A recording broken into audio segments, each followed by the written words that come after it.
Most people aren't losing because they lack talent. They're losing because they lack mental strength.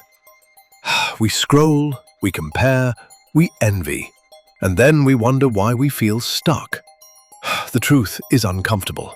Comfort is slowly killing you. But here's what the ancient Stoics knew long before social media existed. Real power doesn't come from your circumstances. It comes from mastering your mind. Marcus Aurelius said it plainly. You have power over your mind, not outside events. Realize this, and you will find strength. Today we're going through 8 brutal Stoic laws that will force you to level up. No fluff, no filler. Let's go. Law number 1. Embrace discomfort. Think about the greatest version of yourself. Did that person grow in comfort or through struggle? Marcus Aurelius faced war, betrayal, and plague. He didn't avoid hardship, he used it. He wrote, "The impediment to action advances action. What stands in the way becomes the way." That cold shower you keep skipping, that hard conversation you keep avoiding, that gym session when you're exhausted, that's where your character is being carved. The Stoics practiced voluntary discomfort on purpose. Sleeping on the floor, eating plain food, wearing simple clothes, not as punishment, but as training. So when life strips your comfort away, you're not shocked, you're ready. Your move. Choose one discomfort today. Do it without negotiation. Law number 2.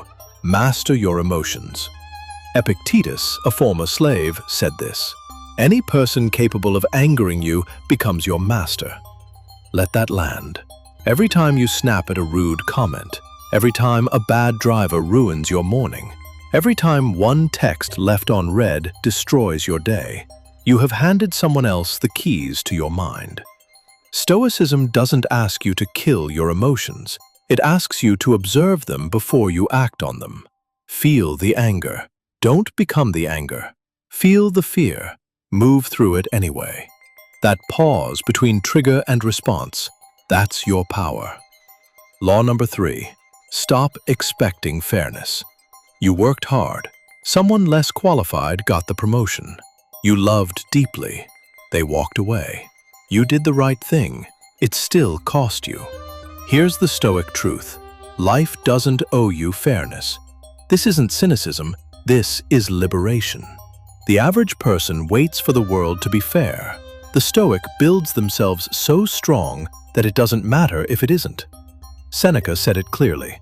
Sometimes even to live is an act of courage, especially when life seems unjust. Stop waiting for the world to treat you right.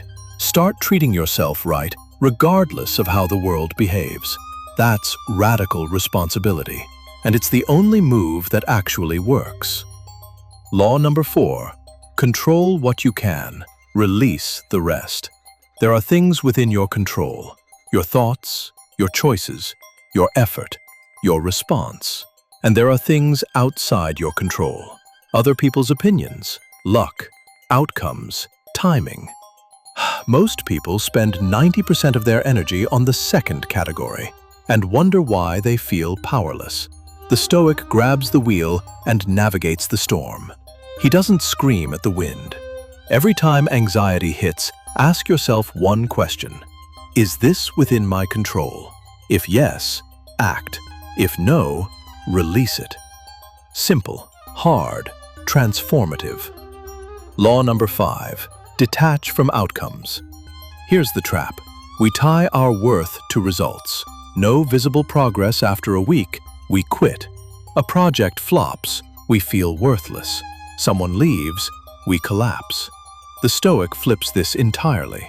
Fall in love with the process, the showing up, the building, the effort, because that's the only thing guaranteed to be yours. Marcus Aurelius wrote, "Never let the future disturb you. You will meet it with the same weapons of reason that arm you today." When you stop chasing outcomes desperately, something strange happens. You start achieving more because you're grounded, clear, consistent, not driven by validation, driven by discipline. Law number 6. Practice voluntary hardship. The Stoics didn't wait for life to challenge them. They challenged themselves first. Fast for a day to prove you control your urges. Take a cold shower when your mind screams no. Say no to a luxury you can easily afford. Wake up early when your body begs for rest. These small choices stack, and over time, you become dangerous. Not because you're cruel to yourself, but because hardship stops being a shock. When the real storm comes, and it will, you'll rise, because you've already walked the fire by choice. Law number 7. Remember you will die. The Stoics had a practice called memento mori. Remember that you will die. Marcus Aurelius wrote, "You could leave life right now. Let that determine what you do, say, and think." That's not dark. That's a wake-up call. Stop assuming tomorrow is guaranteed. Stop delaying the dream. Stop tolerating the mediocrity you said you'd fix next year. This is your moment. The person who truly remembers death speaks honestly, loves openly, works with urgency, and stops fearing failure. Because the ultimate failure is a wasted life.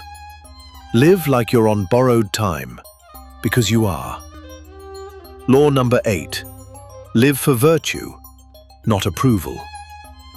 Most people live for likes, praise, and applause. The Stoic moves for something deeper, virtue. Marcus Aurelius said it simply, just that you do the right thing. The rest doesn't matter. Keep your word even when it costs you. Train hard even when nobody's watching. Tell the truth even when no one applauds. That's what builds a soul that cannot be bought. Seneca said he lived as if the whole world could see his actions and read his thoughts. That's the standard. And here's the paradox. The moment you stop needing the crowd, you become the kind of person they follow anyway. 8 laws. Ancient wisdom, still painfully relevant today. You don't need a perfect moment to start. You don't need applause, permission, or motivation. You need a decision. Train your mind. Expect struggle. Detach from outcomes. Hold your principles. And live like your time is running out. Because it is. The Stoic path doesn't promise you comfort. It promises you something better. Clarity, direction, a life of meaning. And that kind of strength, it's rare, it's real, and it's yours.